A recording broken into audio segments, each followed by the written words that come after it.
We opened the space in Caochangdi in 2005. My father was involved into working with Chinese artists already since the mid-90s. By that time, he was mainly showing them in Europe and then in the US. So it was really a couple of artists he was already working with by that time who asked him if he doesn't want to open a space here so they could also show their works in China. Yeah, among them was Xie Nanxing, Wang Xingwei, and also Ai Weiwei, people that we are still involved with now. And then, so the whole thing was very organically somehow. It was not really a strategic plan behind. For about more than 10 years, we were doing shows there. We had the residency studio there. And since about 3 years, basically since 2017, we're in 798.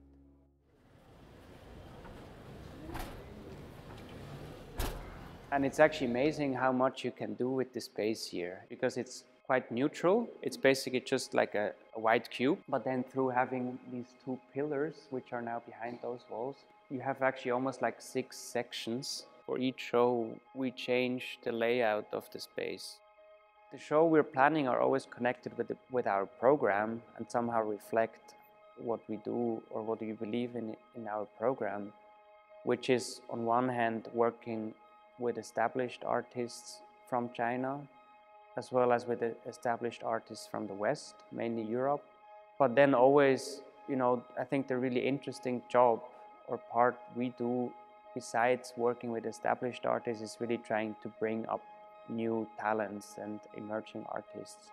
Somehow we've been recently working with a lot of female artists, which was again not really a strategical thing. It just so happened in a way. I believe really good artists, they have sort of a universal message or a universal value that of course can be read different depending on where an audience is coming from. Our job obviously is to make people understand why or what they actually do.